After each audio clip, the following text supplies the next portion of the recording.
Rebecca, how are you? Great. How are you? I am excellent. I'm very, very excited to talk to you again. Sorry, I don't know what time this is really supposed to be. Like my calendar's just fucking up right now. It all works out. Anyway, so either I'm early or late or who knows. I think we're somewhere. We're good enough. We're right where we're supposed to be. Kind of in between, yeah. Yeah. Man, just catching up on things. I went through and watched your Iditarod ride and all of that, and so as we've spoke before, and I got a chance to ride with you and had you on the podcast before. I'm rebranding my podcast to Not Dead Yet. I love that. Kind of the impetus of that is that finding that motivation to really take control of the years ahead of you and really set to doing what you want to do. And interviewing people that I think have committed to that lifestyle, I think is important. And you are one of those lunatics who I know who is fully committed to that. And I wanted to interview you kind of along those lines. I love that concept. I think it's really relevant and really awesome. And I also believe like sort of pandemic time made us all kind of really evaluate like how do I want to spend my time? So I think it's spot on. It's super relevant. Yeah. And thank you. I'm honored and wish it was in person or on a motorcycle, but it will be. Believe me, I will figure out ways to be involved in some adventure with you at some point. Awesome. I love that. I promise that. So one of those things that's clear, right, is like you've definitely made the decision at some point that you're not following the standard route of life. Tell me about that, or realizing that you're not. Yeah, I have taken sort of the path less traveled, absolutely. And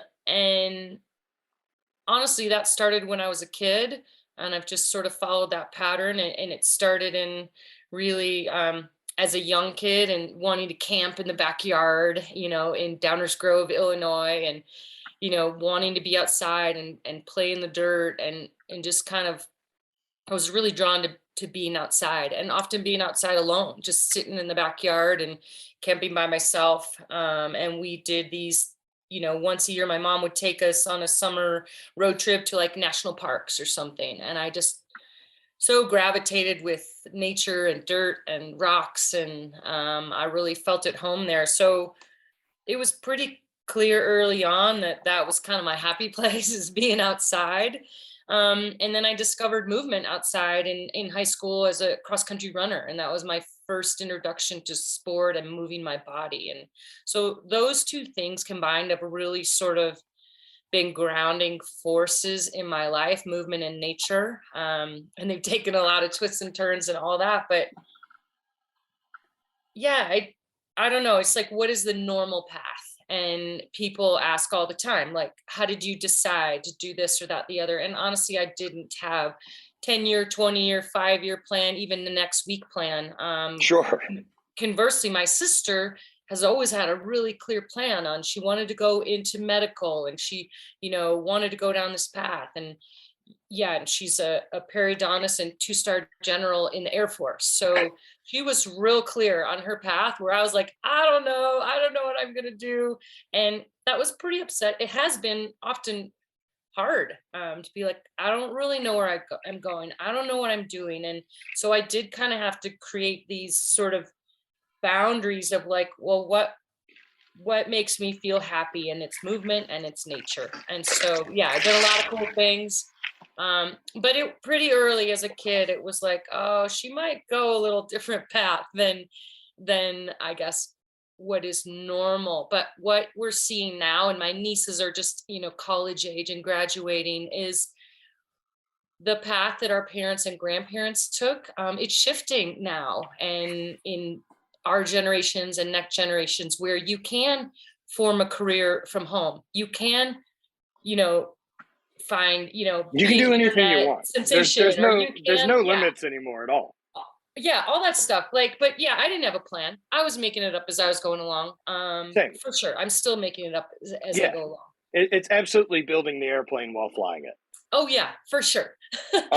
So I guess another question to follow up on that is someone that did kind of find where that happy place was, or at least in the reflective part of wisdom of gaining years and experience, know that you recognize that happy place at that point all the way back. What's the furthest you got from it? Oh man, I have strayed from my happy place. Actually, right now, I'm kind of strayed from my happy place. And it happens, and this is a thing about life. We never totally figure it out. We're a work in progress the whole time. And it seems we need to learn a lesson 10,000 times before we actually still absorb it. And so, I suffered a concussion in November, November 11th, on Veterans Day, fell on my head. And I've struggled to, haven't had my normal training regime. I haven't had my normal focus and energy. And I'm kind of in it right now where I'm not as motivated to train or go outside. And so I'm actually right now really trying to find, like, those are the things that make me happy. I got to get back to those. And right now, for most who know me, they're like, what do you mean you're not motivated to go ride your bike? And really, I'm walking my dogs right now. Like, that's the extent of my outdoor fitness and, exercise and movement. And so I'm seeking it right now. So is this, I mean, within your career, I mean, again, how'd you get the concussion? I guess one, and then two. I was riding my bike, and I figured as much. Right. I feel like that question's one of those. I kind of know the answer, but yeah, I was riding my bike. I was alone. I was doing a 3-day solo bike packing thing, and just a real easy section of trail. Had a crash, fell on my head. Had to perform a self-rescue. Get myself out. And I'm okay, but there's lingering effects of motivation and some stuff like that. And yeah, so I'm for different reasons, I'm further from sort of the typical movement in nature that I need. The other times that I've gone away from it have been when I'm too much brain and not enough body. And that was when I was writing my book, or working on the film tour for Blood Road. Those were really amazing times, but required way more brain work than movement. And those are times that were really tough. Even though we're producing really cool things to share stories with the world, they took me away from the thing that keeps me balanced and keeps me healthy.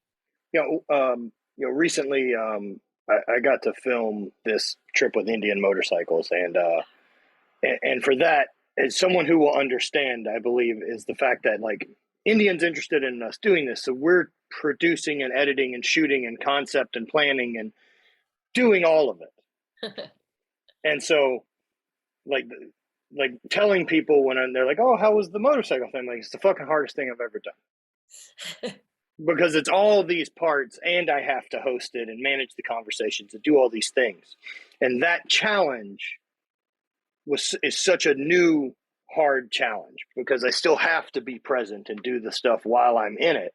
So when you guys are making and producing the shows, I mean, you're doing all of it. Like, you have to be telling the story. Yeah. And I really, your project sounds really fun, taking these 2-wheeled explorations all around, like, amazing. I completely resonate with that. And absolutely the adventure, the riding part is the easy part. And that's what you live for. And it's like anyone who plans a vacation. So planning it, the logistics, where we're going to go, what are we going to do, da, da, da, da, all that is, like, not the great part. But once you're on the vacation, you're just like, okay. So, that's how I think, people can relate to it. But I will say, and I got to give Red Bull and director Nicholas Shrunk props, during Blood Road, I was not part of the filming. I was not part of, obviously I was there. I was sure. Yeah, but you do have call times. You have, very few things are spontaneous on a trip like that. They are capturing it.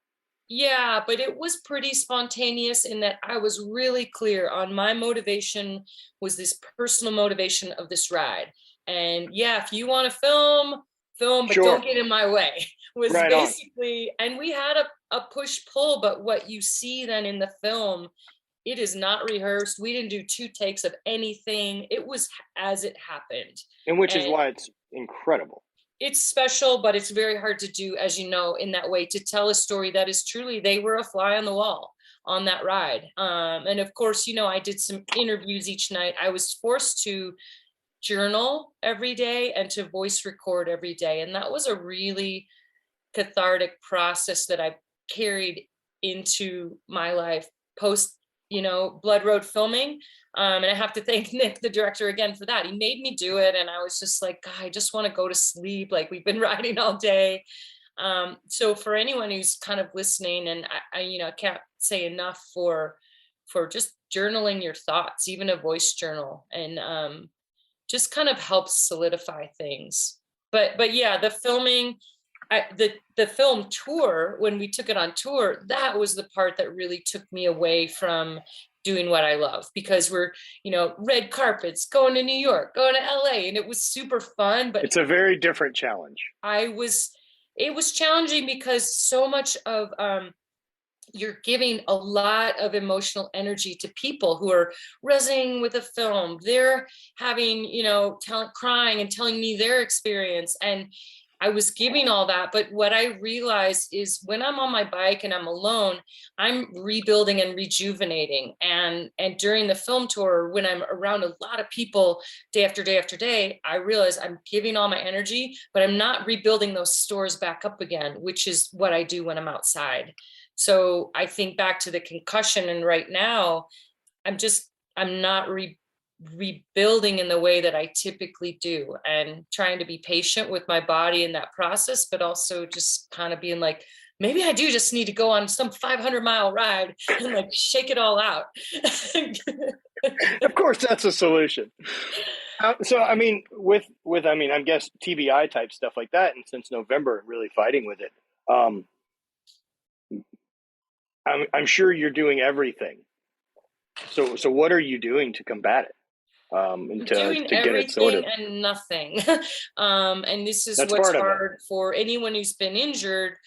You know, physically, we understand, you know, you break your ankle, you get a surgery, you get a timeline, you get PT, there's direct measurement of like how your mobility is going, and then you're back at it. I mean, I know you've had some serious injuries. Yeah. And there is a plan, and there's a measurement of like, okay, you're 20%, you're 50%. Okay, you're good.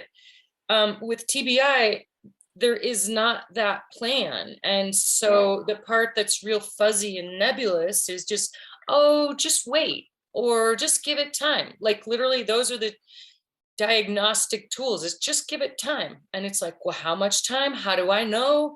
How can I tell? So really the only good metric I've had to kind of measure and know that I'm not yet back to pre-concussion state is tracking my sleep, which is not yet normalized. And then also just really taking note of my mood, and my husband and my coach, like people around me who are like, yeah, you're not quite the same. So it's not a great process. And this experience, kind of like our friend Kelly Starrett, who went through a knee replacement, this experience has really motivated me to want to kind of put a toolkit together for people who have had TBI, because it's so common, and there's a lot of information, but it's not condensed into like, you know, where are some resources? What can people do? And honestly, I've gotten very little guidance from, you know, Western medicine on what to do. So that's part of why I feel the Western medicine doesn't frustrated. do a whole lot with it. Yeah, the Western, I know. I mean, a friend of mine, Tate Fletcher, has had a serious TBI. He'd got on a movie set, and like one of the things he's been doing is going to a place that's doing magnetic work. Interesting. And so I think he's doing that either in LA or Albuquerque, one of the two. I mean, I've looked at stuff like that. I mean, there's stuff to show with microdosing mushrooms. There's stuff to show just like, so if it's so hard to explain, like to try to wrap my head around it, because I haven't ever had the concussion part, but I know that brain fog that you just can't lift out of, that like the things that normally you just find yourself in the middle of doing, you now have to really convince yourself to do. Yeah. Man, really sorry to hear it. I know what a fight that is. Yeah, And I'm then in a the bit of a feeling of fight. like, is this ever going to change? Yeah, I mean, is this my new normal? Is this, but the good news is brain tissue heals, tissue heals. It's more that like the lack of a plan. I mean, it's kind of a type A person of like, okay, we're going to do this expedition. This is how we're going to do it. Yeah, So look, that was same deal for me with the knee surgery. As long as I had a light at the end of the tunnel, man, I can hammer. But yeah, when that went away and it was, okay, so shit, now I'm just hurt all the time. yeah, It took a lot of work to go in. And then luckily I figured it, I got out of the pain portion. yeah, yeah. And so it's a fight, dude. I'm here for you. Thank So, you. I appreciate that. It's good to talk about it too, because there's not a lot of people talking about this stuff either. So that is part of the gift of this injury is hopefully I can be a resource or provide some tools for somebody else who falls on their head. yeah. And one of the other things I wanted to talk to you about is, I guess, identity shaped in what we do. As someone a multiple world champion racer, what was the discipline that you were competing in? I've competed in a lot of different sports, from whitewater rafting. Our mutual friend Juliet Starrett, we were on the U.S. Women's Whitewater Raft team together. I did a decade of adventure racing, which is multi-sport, sort of expedition type stuff. I was a runner, outrigger canoeing, rock climbing, and most recently cycling is kind of my mode of transport right now, and really ultra endurance cycling. So 100-mile, I've done 100-milers, 24-hour solo world championships multiple times, and really now where my focus has morphed is in the expedition riding. So big rides like Alaska and in Idaho, and really my adventure racing is kind of combining with my cycling. So rides where you got to navigate, you're carrying all your stuff, you're surviving outside in the wilderness. That's really where I've morphed to. But I've also done a bunch of gravel racing, and so I've done a lot of things. Do you feel that, like, what's morphed for you over time in that pursuit is less of, I mean, with now doing the ultra endurance stuff, I mean, with the rafting and competing at that chunk in your life, right? Like when you're on the raft, there's not a lot of time for any reflection.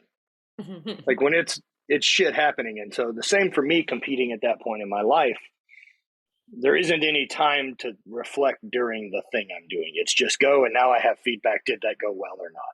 Yeah, that's instinctual. Short races like that are, high speed, high power, or much. Yeah, you train and then you hope your instinct's going to be the right thing in that second. Yeah. And now that you've transformed over, away from chasing podiums and that in that sense to now doing these ultra long endurance things, that it isn't just the physical side of it. Like you have a much different problem to solve like, can I get to the point where my body's the limiting factor? The gear didn't get in the way. My route wasn't the issue. I'd planned well enough and I trained well enough that I can actually just not fail because of me. Yeah. Versus hammer and get on the podium. Yeah, there are a lot of factors in an ultra endurance event, and you checked off a lot of them. It's of course you've got to be physically trained to spend 7 days alone on the trail in Alaska. But you also need to be really mentally trained for that kind of ultra endurance. And so it really is an expansion of kind of mind-body connection.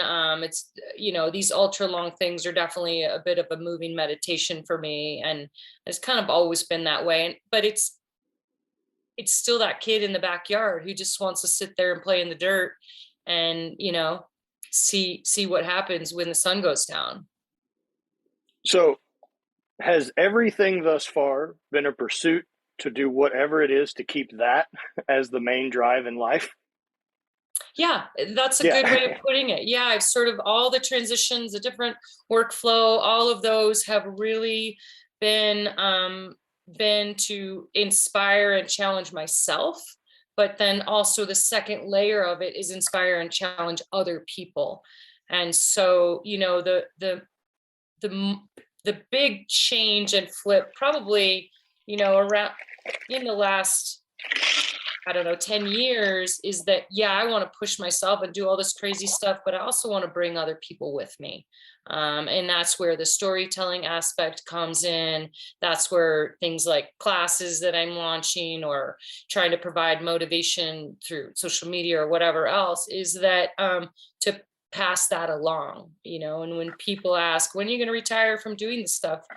It's never, because this is, people don't get it, dude. No, and you're right. I have designed my life and my lifestyle and my career around the goal of me wanting to go exploring. And I call myself an explorer now instead of an athlete. I mean, athleticism is absolutely part of it, but it's bigger than that. It's only one part of it. Well, So, that's a tool. Like the yeah, machine is the tool that you're driving around, and you can program it to do the things you want to do. It that's just takes right. a lot of effort. That's right. And someone has said to me recently, I heard somebody, it's like, you know, cycling and sport is what I do, but it's not who I am. Right. And I'm grappling with that a little bit, as we talked about during this post-concussion recovery, is like, but if my identity is kind of tied into being an athlete. And so, you know, talking to people and looking at, well, what if, and for all of us, there will be a time, and this ties right into the discussion and the theme of this podcast, there will be a time when all of us can't move or do the things that we have always done or want to do. And so part of me is like, I want to do these big expeditions while I can, while my body still can do it. And I'm 53. You know, I've got a couple really big expeditions planned, you know, in the next 12 months. And it's because I want to do them, but I also don't want to look back when I'm 59 or whatever and be like, man, I should have done that trip to Alaska before like my knees gave out. So, and I mean, yeah. You're also aware that there's not like, we did all the adventures. No, I'm never going to check the part. I mean, you invited me on an adventure that I had to decline because I just couldn't fit it all in. And it doesn't fit in. Right. And it's like, I want to do all the things, but we also need to stay home and be quiet. And this is something in, you know, my maturity. It's like doing all the things isn't necessarily the best thing. So I'm being real careful about choosing, you know, what fits into my life, what I really want to do, and actually saying no to some things that are heartbreaking, but it's just like the trip you invited me on. I'm like, oh, it sounds so good. But I mean, that's why you accomplish the things you accomplish. It's because you're able to fight that filter. Sometimes, you know, there's a lot of FOMO though. Sure, riding motorcycles with you would be amazing. We'll figure out another time to do it, man. Totally. You know, totally. Yeah, I love seeing that. And how did you deal with other chapters of your life, like closing and starting the next one, like going from rafting to holy shit, that's done. Now what? You know, I believe we have three intellectual centers in our body, you know, our brain, our heart, and our gut. And most of my choices transitioning from sports and whatever have come from my heart and my gut. Just this sense of like curiosity, or like, oh, okay, I've done that. I'm good with that. And those transitions, you know, there've been multiple transitions of different sports, even in cycling, you know, morphing to different types of cycling, from, you know, racing Leadville 100-miler to 24-hour racing to expedition racing. And it's really just a gut and heart feeling of that little kid being kind of curious of like, I wonder what it'd be like to ride my bike up Kilimanjaro and down Kilimanjaro. And I'm trying to listen to that little curious voice. And often when I don't choose well, it's when I'm using my brain intellectual center and being like, I should do this for work, or I should do that, or should do that, or should do that. When my brain gets too much in the way, the decision making isn't always authentic.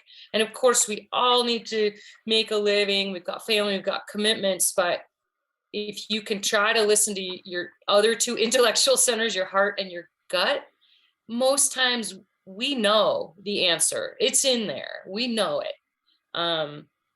So I try to shut up brain is, Jens Voigt is a famous road cyclist, his quote that just said, shut up legs, Yeah. but sometimes I've morphed that to my quote is shut up brain. And I've had sometimes plenty you of just days have like to that. stop thinking. Yeah. Yeah. I describe that across the board of like, it doesn't get a vote today. Yeah. Like whatever that voice is that pops up, like, I see you there. Mm-hmm. You don't get a vote today. This is what's happening. Yeah. And figuring out how important or loud that voice is has been a really interesting thing for me doing more endurance stuff now that I'm finding interesting. It's such a different mental challenge than any of the other competitive stuff I'd ever done before. And and I think it's something I can train for. Being able to do bigger hikes and things like that, and gives me an outlet. I like the being outside. I like being able to lead groups and seeing people do it with what you do with Rebecca's Private Idaho. As I'm just getting aside, I got a little off track. This feeling, this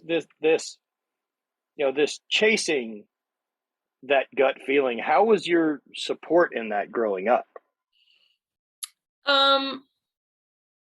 I will say my mom, single mom, my dad didn't come home from the Vietnam War. I was 3 when he was shot down. And so my mom raised my sister and I alone. And so we were home alone a lot because she was working, and developed a lot of independence and she trusted us, a lot of trust. And so we earned our way through school, put ourselves through school, got our careers going, and she has always encouraged, creative thinking and entrepreneurship. And I mean, she was a woman, in the 70s and 80s and 90s in the computer science world. So she was very much a trailblazer in that field. My sister's a trailblazer in the military as, one of very few female 2-star generals. And so my mom was always led by example, and she was never like, oh, you need to get a real job. You need to do this, you need to do that. And so my family's been super supportive of my choices, and it's been great. We're all so different, my mom, my sister and I, but we all share a lot of the same trailblazing sort of spirit and entrepreneurship. And yeah, my family's been great. So there was awesome.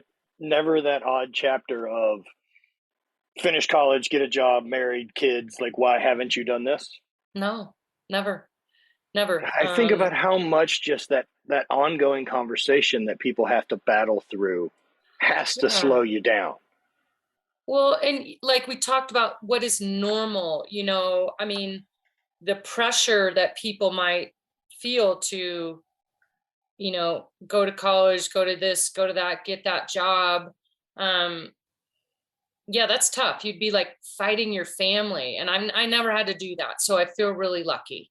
I mean, it was always understood. I was going to college, it wasn't even a discussion. Same, very similar. Yeah, but I wanted to go. Right.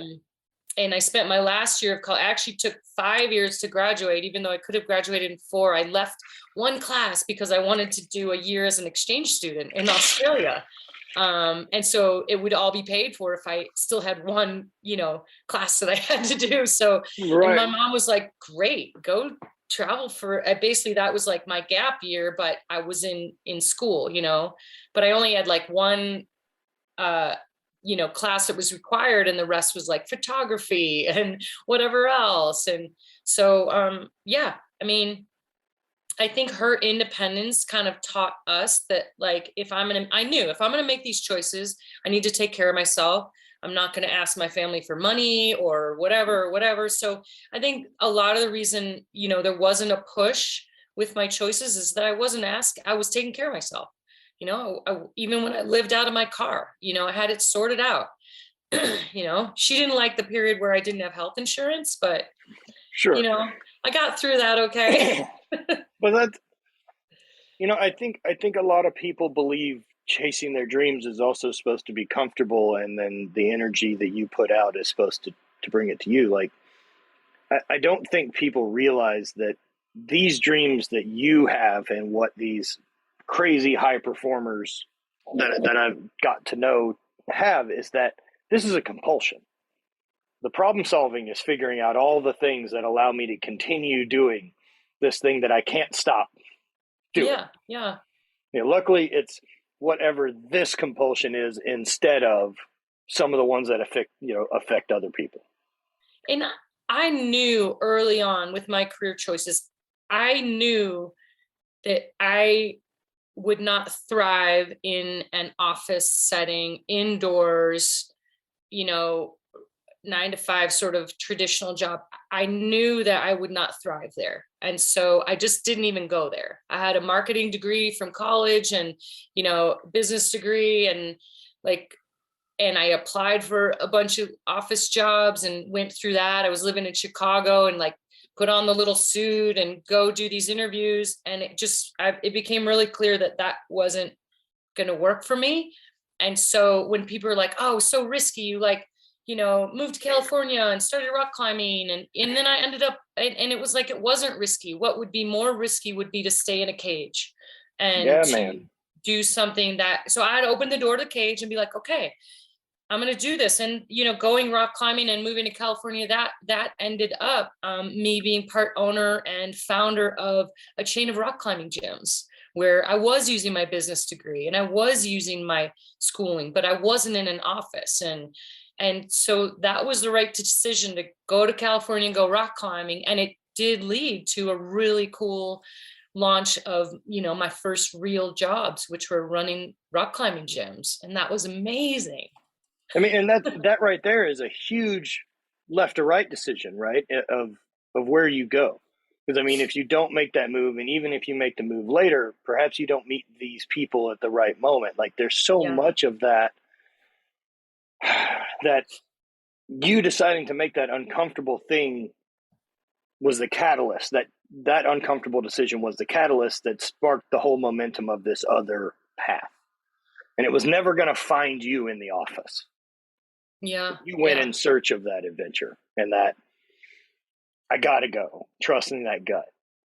There's a quote that I really love, and I'm not going to get it exactly right, but it's by a poet, Anais Nin, and she says, there comes a time when the risk of staying in the bud is greater than deciding to bloom.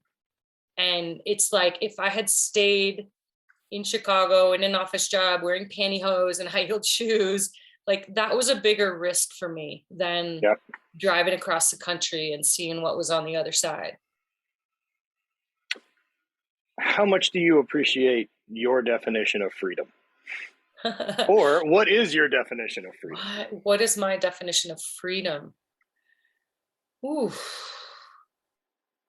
Wow. I mean, that's a really good question, especially all of us coming off, a couple years of being locked down. And yeah, I guess where I live and what I have access to, which is the outdoors, that is my definition of freedom, is being able to move outside. And, during the pandemic and lockdowns, seeing people in cities and Barcelona and other places that are out in their balcony, and they could just breathe the air and see the sky, and that's it. And to me, I felt so much for the people that couldn't go walk outside or couldn't put their feet on the grass. And yeah, so for me, freedom is the access to go outside. We all have shelters and homes and beautiful places that we live for protection, but I don't know anyone in the world who doesn't feel good when they sit by a river or go to a park or, walk in nature, even if it's Central Park. I don't know anyone who doesn't resonate with that. So for me, that's freedom. And I wish the whole world had access to a little bit of nature every day in their life. And, having Rebecca's Private Idaho and other events you do and the film concepts you do, how does it, I'm sure you get to watch it switch on for people. Mm-hmm. How has that been on this, now in this other chapter of your competitive life? Yeah, I'm two things there. One, my goal was storytelling and the effort of like filming Alaska -40 and my hands are freezing and I'm still trying to hit the GoPro camera. A lot of reason is to take people who maybe couldn't go to those places, but to take people on those trails, because I can go there. And so if I can show people nature, even if it's through a screen, hopefully there's some healing and discovery and love of nature in going on those kind of rides with me. So that's a big part of why I try to share the stories, is to take people on the trail. And the second part, Rebecca's Private Idaho, my big gravel event. This is the 10-year anniversary, that I launched it. There are 1,500 riders come. We also now have, thanks to the pandemic, entrepreneurship, we now have an 8-week online training program. We have RPI remote, where people can design a ride and ride basically a course at home with us on that same day. So there are a lot more ways for people to join us in Idaho, so to speak. But I launched RPI 10 years ago with the distinct intention to take people off the beaten path and to take them away from cell phone coverage into the mountains and onto a course that literally there's no development. It looks the same as it did 100 years ago. There's a few ranches out there, but otherwise you're alone in nature with other people who are moving their bodies. And to your point, you do see the lights go on in their eyes. You see their hearts open up. You see people sweating and spending time together, and they're really bonding. And like, it brings tears to my eyes. And it's that event. I see people come across the finish line like crying, and they've done their first 100-miler and they're so inspired and they've made new friends on course. And to me, that I'm so moved by that. As much as standing on any world championship podium, I'm on the podium with them, just like, yeah, you did it. You did it. You get it. Like, they feel it. They feel the power of nature and the power of community and the power of, purpose. It's people, purpose, place. Like, that is what RPI is about. And you get a bunch of people together doing that. And it's just like this energy that's so awesome. And that's why I do it. The world needs more of that, of us getting together and moving in nature and doing it for a good purpose, which is the Be Good Foundation. So yeah, I'm excited. It's September this year. Hope you always have a standing invitation. I know you've ridden part of the course with me when we rode together. I absolutely love it. And believe me, it is not lost on me the fact that we got to ride together. Also, I enjoyed that crash I took for whatever reason. Remember, I was like, should I bring up the crash? Of course you should. Of course you should. I got attacked by nothing. I'm glad you're okay from that. Totally okay. Totally okay. Look, and part of that has been a real confidence builder for me, between, doing that ride, having that crash, doing this 27-mile hike I've done now twice, and then doing the Bryce Canyon 30K trail run that I did last year. Nice. A lot of that has rebuilt such a confidence in like, oh, I can take damage again. Mm-hmm. Cool. Because fun shit requires taking some damage. Like, you understand there's credits that are going to get spent on whatever this thing you're going to do is. It's just trying to have enough deposit in the bank to handle the credit spend on that rough day. That's awesome that you're running. I mean, that's like full running's hard. I know you cycled a lot during your recovery, but yeah, being able to run 30K, that's huge. And look, run's a stretch, but I'm doing it. And I've really enjoyed that alone time. Yeah. That time during one of those things that there's so many times to hear that voice say, what are we going to do? Why are we doing this? We should, this is stupid. Or when it really shows up and it's like, we should stop. And realizing like, that voice can be fixed. What, are we hungry? Do we need more water? Like, do we need a minute? Like, whatever it is. And being able to share that experience, like I forget how much I take for granted of my development came from those competitive years, and how much confidence comes in those years of, I know I show up when I ask myself to. Mm-hmm. And I think that's a skill not everyone gets exposed to along the way. And doing events like this where I'm going to train, it's doable, but it's hard. Like, people need those those challenges, in the book Comfort Crisis, Michael Easter talks about this Muskogee, these big challenges that are important to like take on, and it needs to be something you're scared of, to the point of like 80% or better chance I don't get this done. There needs to be some magic.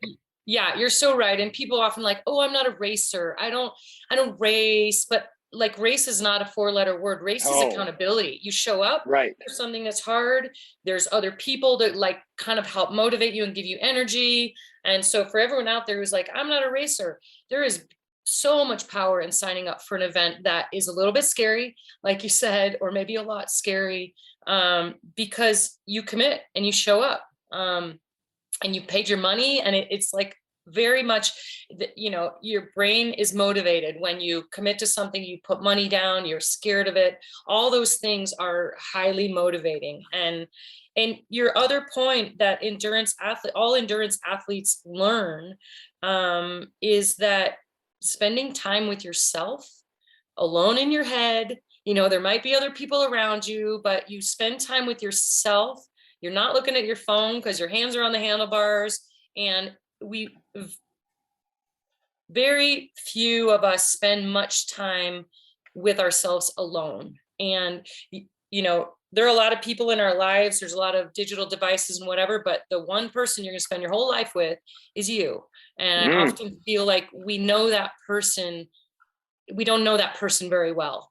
And so endurance events like this, they give you time with yourself to really have those conversations and be like, and to allow your brain to just flow and do whatever. And I mean, that is meditation for me. And, I'm not as good at sitting still meditation. I'm working on it, but absolutely that alone time with yourself is so powerful. And so for anyone, and there's actually, physiologically, after 20 minutes, it takes at least 20 minutes. So what's happening, if you're going out for even an hour ride, you're going to get some of that alone time, but you got to get through, I call it the 20-minute rule. You got to get through the first 20 minutes where you're like, oh, this hurts. I don't like it. I should be back at work. Oh, I got to check my phone. Oh, I don't know if I have time for this. And then after about 20 minutes, that's when the endorphins release, serotonin, all these brain chemicals are released that allow you to just be like, okay, here I am with myself.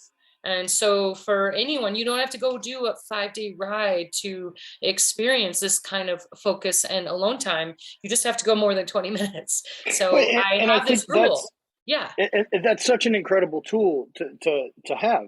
Sorry, go ahead with your rule. No, I mean, that's just my rule. If I don't feel like going for a ride, or I don't, and here I'm got to take some of my own advice, because I told you I'm struggling with this a little bit, is getting out for at least 20 minutes. And then if 20 minutes, I'm like, no, I really do need to turn around. I don't feel good or whatever. I give myself permission to do that. But I've only done that, turned around like a couple times in my whole life. Typically, I feel a lot better after 20 minutes because those happy brain chemicals are starting to release. So it doesn't take a lot. And I think that decision to take action, to correct the mood, or taking action to build motivation, is a really hard one for people to understand. That the motivation doesn't simply, inspiration can come while you're sitting. But like continuing to do is a momentum that works a lot better if you're doing.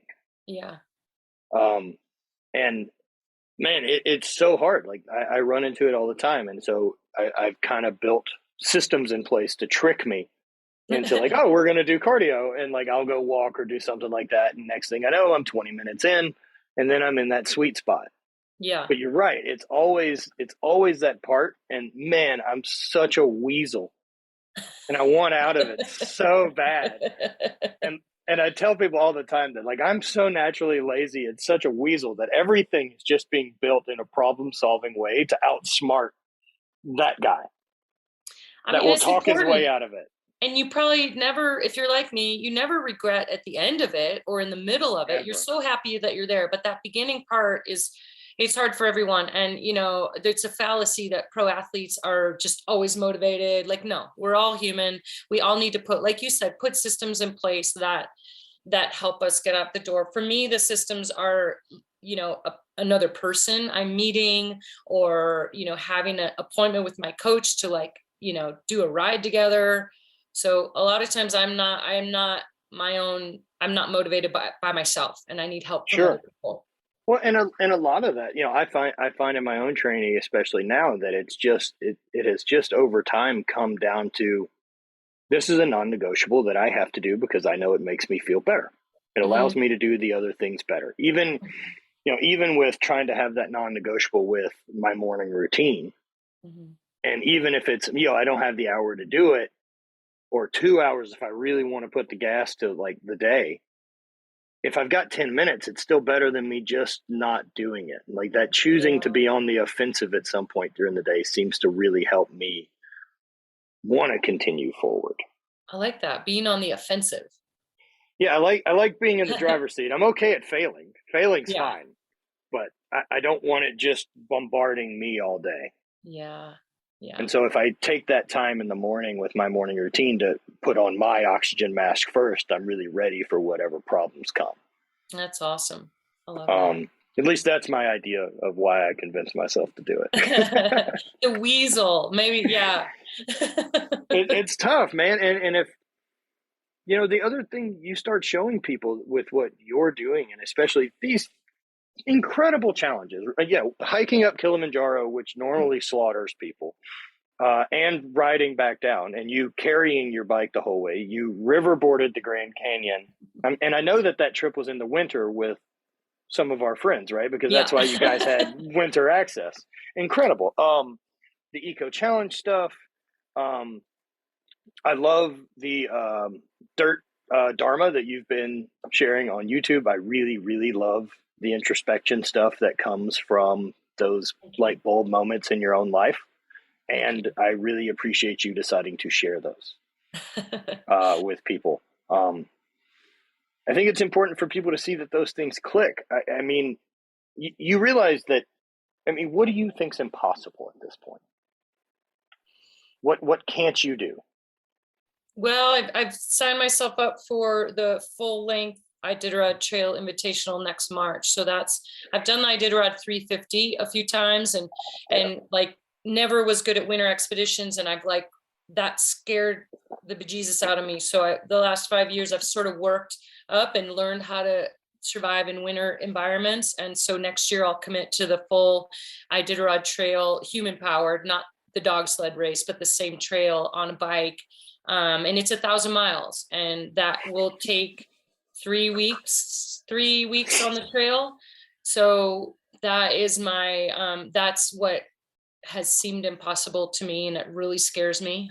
So I'll be doing that next year with a friend, adventure teammate Jay Peterberry, who he has done and won that race like 15 times. So he's kind of the grandfather and he's the one who got me into winter bike racing. He's also a fellow Idahoan. So we're going to do it together. And we're going to attempt to film ourselves and really document the whole trail and what it's like to be on a 3-week expedition in the freezing cold. And, you carry everything with you. You've got a really heavy loaded bike. You're riding on the snow. Temperatures in Alaska, -20, -40, it's kind of insane. So to me, of course it is. That seems pretty impossible. So that scares me a lot, which is why I need to get back to training really quickly. And I committed to that with Jay, one, because there's another person, so I can't back out.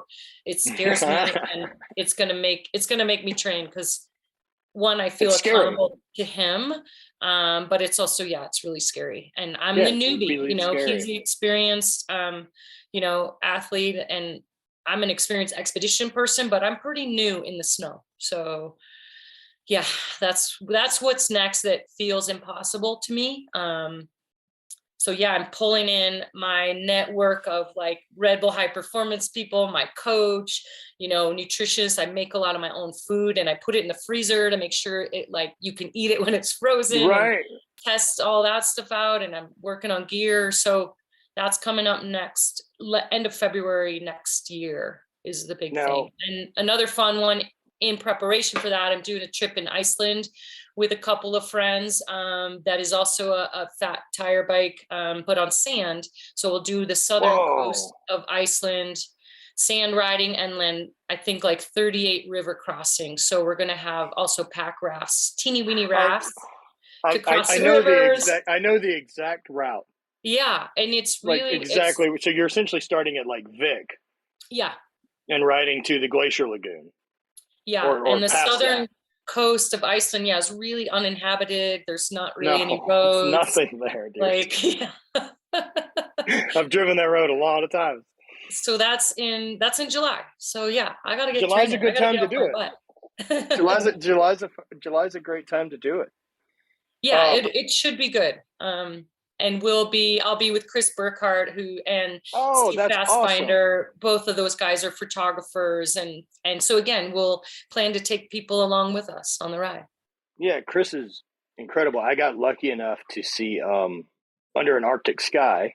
Nice. I happened to be in Reykjavik during a premiere that he was actually presenting at, so we went and watched it in Reykjavik. That was a really, really cool moment. And you were doing strongman competitions in Iceland when you were there? Or? I've gone a bunch. So my first trip to Iceland was competing in Highland Games, and then I've just fallen in love with it. So I've been like once or twice a year for the last decade. Icelandic athletes are very strong. Yes, they seem to have the genetics that seem to be has built them into quite a resilient lot. Right. Super strong people. Super incredible to see. And that country, I don't know, there's something magic about it. And so getting to explore more. So with all these things that you do that really push these limits of Rebecca, where have you found like those edges during any of these? I guess, to give you an example of what I'm looking for is a friend of mine, Dan, did a ultra marathon. So went out to do a 100-miler in Arizona. We went out as support, and Dan finished like 71 miles and ended up cramping up and getting a DNF. And so he was super bummed about it, of course, training for anything. And so I told him, I was like, well, look, as an ultra runner who's never done over a 50, you now have a metric, like, you know how far you can fucking go. Mm-hmm. So now you have a thing to train against. So I guess what I'm looking at is, where have you found like that, like, I'm done, like I don't have any left? I've quit very few races. I quit a race in high school, cross-country running race, my junior year, and I still remember it. And I quit because it hurt, and I was typically the first runner on our team, and I was doing really badly, and I just stepped off the course and I quit. And it was the regional meet, so I jeopardized our whole team making it to state. I let everybody down, and I still remember my coach, my mom, my teammates all coming over being like, are you okay? Are you okay? Being concerned about me. And the only answer I had was like, I quit. I was mentally weak just because I wasn't running fast. And like that left a really big scar of shame that has stayed with me. And so I don't quit. I mean, I've absolutely been up against, challenges. There's races I've had to drop because I, was sick or wasn't well, and definitely there's times during races where it hurts really badly. And I'm like, well, if I crash and I just broke my pinky, that'd be a good enough reason to quit, but I wouldn't really be that hurt. So I negotiate with myself. Of course. That voice is always fascinating. Totally. But then I also think, what am I going to say to whoever, my mom, my teammates, anyone who's watching? What am I going to say if I just quit because I was mentally weak? How do you stomach it going forward? Like, you can't stomach the one that you did way back, right? Like, that's not a thing that you get to eat again. Like, you can't tolerate it. So I don't do that, I don't quit. I have quit. I will tell you, a couple of winter, as I first got into winter expeditions, I did a race here in Idaho, Jay Peterver's race, 24-hour, self-supported snow bike race. And I was coughing up blood. Because I had a respiratory problem, and I stopped that race. And there were people that just finished. I had 10 miles to go of a 200-mile race, and I was like, nope, not worth it, not worth Tank's empty. damaging my lungs. And so I'm not saying there isn't a time to stop, but quitting just because something hurts or Well, like I don't feel like it. how long were you coughing up blood before you decided that this is too much blood to be coughing up? 10 hours. Of course. Right, Yeah. right. So It's important that people rested. understand that piece instead of like, I coughed up blood and decided to quit just short of the thing. Like, no, if for you to have made that decision. And I tried to, take throat lozenges. I tried to breathe through my nose. I slowed down my pace. So I did try to adapt. And of course the race lead has gone, and it wasn't because I wasn't winning that I stopped. It was that really physically I couldn't manage the situation anymore, and it was unhealthy. So yeah, that is. But that's a different feeling of quit. That's different. I had no problem with that. That does not haunt me, because I feel like I tried and I did all the things and I made the right decision for my health. And so I do want people to understand there is a time and place to stop. When you commit to hard things, like your friend who got the DNF, he still went further than he'd ever gone. He learned something in that situation. So quitting is not a dirty word. It's the reason why and how you stop. And I say stop instead of quit, because quit to me is different than stopping. I agree with that. And as athletes, we've all had to choose to stop chapters. Right. Absolutely. And so part of being able to hit the brakes is building the big engine. You got to know when the brakes are needed too. And that's maturity that comes with being an athlete for a long time. It's like, the situation, you controlled the controllables, you've like looked after your safety, you've got your equipment. And then there just comes a time when like, okay, I can't go forward. And maybe it's a river crossing. Maybe it's something that stops you that just isn't safe to do. Right. So. That younger you has learned that lesson of nope, this one won't go well. Still learning. Yeah. And of course. Yeah. And signing up for big, scary things, that's motivation to prepare so that you do show up with sort of the resilience to adapt to a situation maybe that goes wrong. Splatter control, that like in a long thing, there is going to be something that doesn't go as planned. And having the resilience or the skill or the strength to kind of push through some of those unpredictable moments, that's kind of the key to preparation. Well, so like your overall life competency and confidence in yourself to handle unexpected situations, I would imagine is pretty high. It comes and goes. Right now, like to go back to our earlier discussion, I'm physically weak. I need to do upper body strength. My back has been hurting me a little. Like I've sort of let it go from the concussion. I'm not trained. And so I'm physically not in the kind of shape I need to be in for these expeditions yet.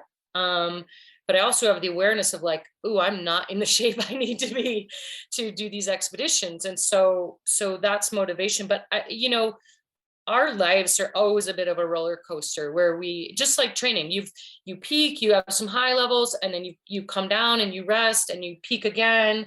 And so it's not like you just stay at this like, high performance level all the time. What I do have confidence in is that I have been in a lot of situations before. I can figure stuff out. I know how to navigate. Like the skill set doesn't go away. What has gone away for me right now is the fitness.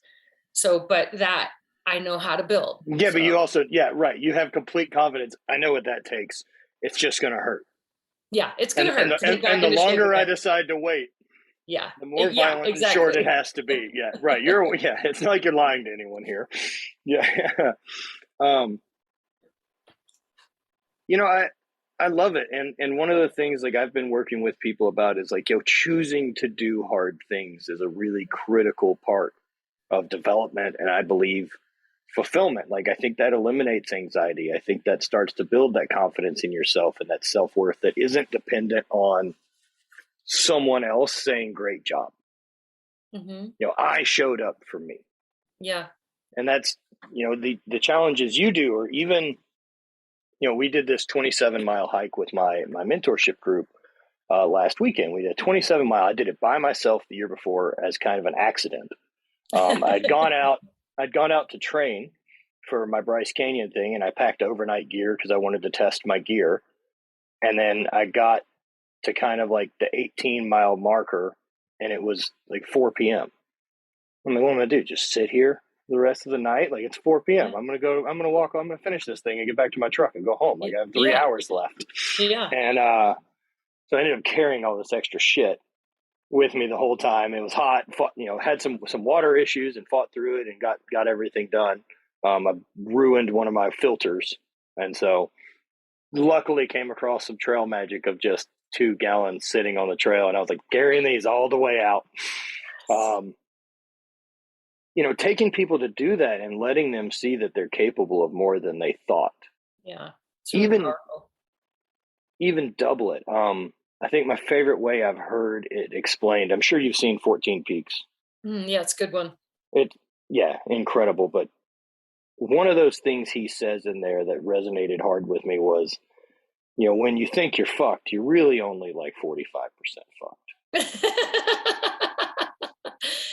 And that goes back to that, your 3 intellectual centers, your brain, your heart, and your gut. Your brain's being like, we're fucked, we're never going to get out of this.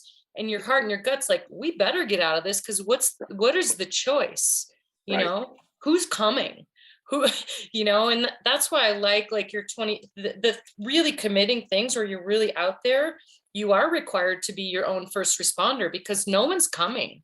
That kind of self-reliance is so powerful. And what I love about what you're doing and ultra endurance stuff is that we don't get to practice for life. And there is not a manual for life, but we can practice in the outdoors and in sport by doing really hard things. And you learn the traits of resilience and grit and adaptability and teamwork. You learn that on the trail, and you take that back to your home life, your family. So this is how we practice for life.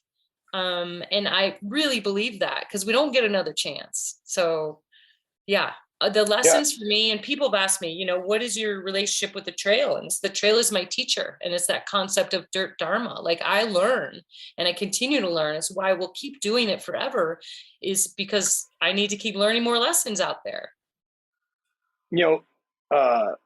There's no doubt that, like, also, and it'll just keep going, or the lessons for me tend to be a further dive down the same rabbit hole where I'm like, I thought I had that figured out. Not even close. It's, more of that self-awareness in those times and kind of listening to, trying to figure out why my intention is what it is, more so than what I'm feeling. Like, why is that linked, right? And so, one of those questions I often get is what advice would you give yourself 10 years ago? And I find it incredibly fucking silly. But a question I have for you is that if you could go back and talk to you before whatever your first world championship competition was, and explain what it is you currently do for a living to that person, how do you think they'd take it? Like, do they believe you? No, I still don't believe that this is my career. And I write, when I fill out little forms and you have to put down what you do for a living, I still laugh because. Do you just write adventurer? I write explorer. Yeah. Or, that's the coolest thing ever. I'm like, I don't know what else to write, entrepreneur, None of that's as much fun as adventurer or explorer. It's kind of fun. Yeah, I usually write explorer because, like, who looks at those? Does somebody check your work? And like, but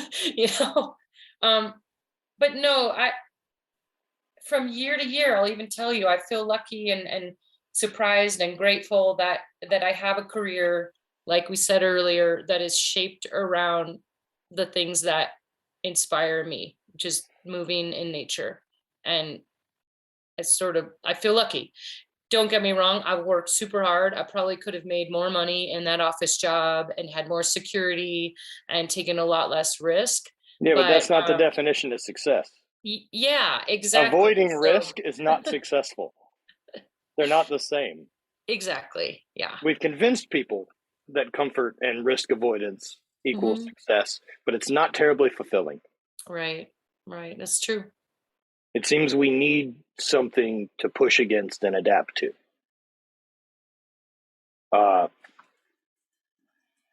As I think everyone does, and there's always different levels of everything, and no doubt that you are the greatest explorer that I know. Thank you. Do you run into imposter syndrome? Like who above you that you would feel weird saying you're an explorer to? Conrad Anchor. I mean, there's people that I look up to. Conrad Anchor is absolutely one of them. Diana Nyad. I look at people who are a slightly more years than I, and not necessarily in years, but it's mostly climbing and adventures. Ed Viesters, there's some amazing people out there, and I aspire to be like them. And so the fact that I'm sort of can be put in a community with some of those people, I'm humbled and I'm honored, and I don't think I'm like that great or that special, but when I look around, I'm like, there aren't that many others like me. So, we're all unique and we all have something that we bring. I just happen to have the skill set of being able to go for a really long time and do things for a really long time. Or so I think it's also fair to say have chose to develop. Yeah. That's not it's not that you don't naturally, you didn't show up naturally gifted to do things for a very long time. This is a thing you've continued to lean in. Yeah, I have developed it, and yeah, but I mean, it's absolutely not. There's a ton of people doing great things. But I don't feel like I'm an imposter because I can look at my resume and be like, oh yeah, I did do all those things. Like, so even though I'm not one to brag about myself or whatever, but on paper, it's like, well, yeah, that stuff happened. Does it ever pop up anywhere as far as being a filmmaker or being an entrepreneur or anywhere else? There are skills that I'm not great at, and in the sort of the tech world, the film world, I'm learning.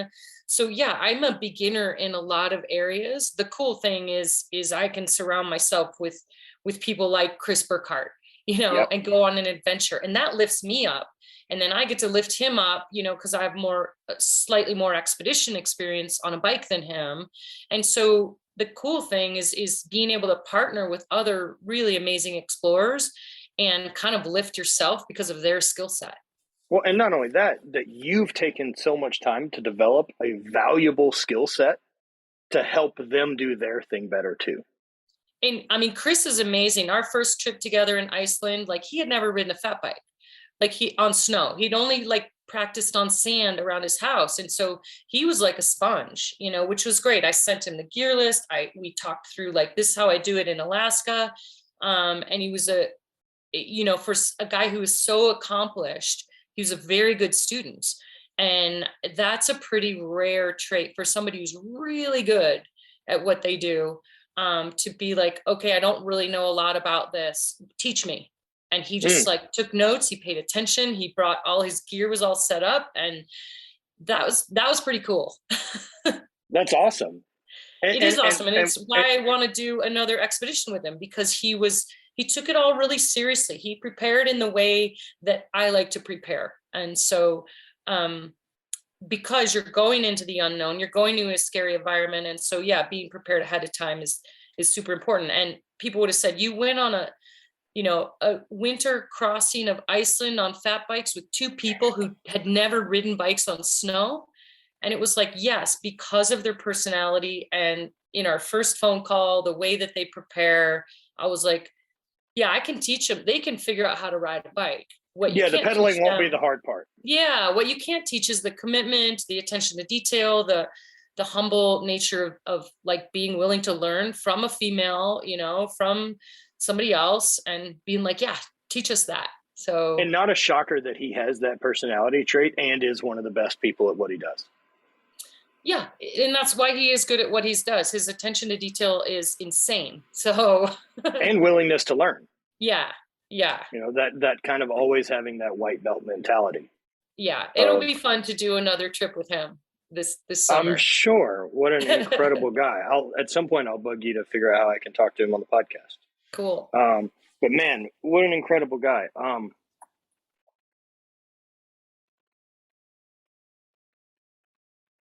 You know, I guess one of the last things I think about, you know, and when I talk with my group is, and I think we covered it a little bit, but that confidence in you that's come from the physical side that I think carries over to everything else, that you can perform under subpar conditions. Like the repetitions that build that, the confidence that comes in that, and the ability to test it out in training. I mean, I can't imagine you living in Idaho is an accident, because it's hot in the summer there, it's cold in the winter. Like you get both extremes and you have elevation. Yeah, it's a cool place to train. I do feel really lucky to live here and be here. Yeah, and I don't choose to, like, it's snowing right now. It's in April, it's snowing. I'm probably not going to go ride outside today. I'm going to ride the indoor trainer. So yeah, I don't always choose the most uncomfortable situation, which is why I sign up for races in preparation, because you got to show up on that day, and if it snows, it snows. But on a typical Tuesday, you know, I'm not like, sweet, it's snowing, I'm going to go outside, and it's, you know, or raining. Like, I don't love training in inclement weather, but I have to. Did you ever have to push that? Like, did you ever make yourself train in inclement weather to get used to it? Yeah, I mean, before the first and second Alaska trips, you know, I went and slept outside in the snow to practice using my gear. And I was scared enough and went and like made sure I could light my stove, you know, in the middle of the night, you know, with gloves on. And so yeah, I do put myself in those situations. And typically the best way for me to do it is either to sign up for an event or to plan, like you did on your 27th, plan a big route that's point to point. And once I start, I've got to finish it. So got to finish at some point. Yeah. Once we're halfway, like, congratulations, we're doing it. Right. So I plan overnighters and long rides here at home, you know, just from my back door, that I have to finish the route, because that's what I love about loops versus out and back. So a little bit of motivation for anyone who is, you know, wants to go a little longer is designing a loop that, like, yeah, once you get to that halfway point, it's actually faster to just go forward and finish the thing. And so there's this mental game of like, all I got to do is get to the halfway point, and then the motivation takes care of itself. Yeah, I have to get back to my car. Well, right. Like, you can either turn around and go back and it's the same distance, or you go forward. So yeah, that's a little motivation, is don't plan an out and back, plan a loop. That's a really good one. I'll remember that. I think I'm going to switch over and start doing more riding again. So I'm going to pay attention to your event in September and see what I've got schedule-wise. If I can sneak up and come do it, I would love to come do it. We'd love to have you. Rebecca, if there's anything you want to talk about, promote, I can't thank you enough for your time and for sharing everything you did. Well, we've hopefully got a challenge for you for September to come ride with me here in Private Idaho. And it'd be fun to maybe bring you in as a guest into the training group for a few little wisdom tidbits to share. But yeah, for anyone who's listening, you can find me at Rebecca Rusch, Rusch. And yeah, Rebecca's Private Idaho is still open with the training program, Idaho or remote. Yeah, and come ride with me. Dude, as soon as I can figure that my schedule's open, I will let you know and make a decision. I hope so. And I wish you luck and fun on your next motorcycle two-wheeled adventure. Yeah, it's an exciting year. We've got 2 more of those to film, and then we've got trips to Alaska, Bali. We just got back from Patagonia. Beautiful. Which was unbelievable. Oh my gosh, amazing places. So you must have seen Long Way Round and those. Yeah. Okay. Yeah. Classic. Great stuff. For sure, the Pan American Highway is a dream. Classic. I don't care really what puts me on it or how I get from end to end of it, but it's definitely on the dream list. It's a lot of problems to solve to do that one. Well, put the Idaho Hot Springs on your dream list for your 2-wheel tour, because that's a pretty special route through Idaho as well, and you hit all the hot springs. All right. That sounds awesome. Well, look, I can't appreciate it. Thank you. Thank you so much. Thank you. It was so fun to talk with you. Let's do it in person next time. We will. Rebecca, thank you. And I'm excited to hear you get back to training. And if there's anything I can ever help with, please let me know. Thank you. Be good. To me. Yep.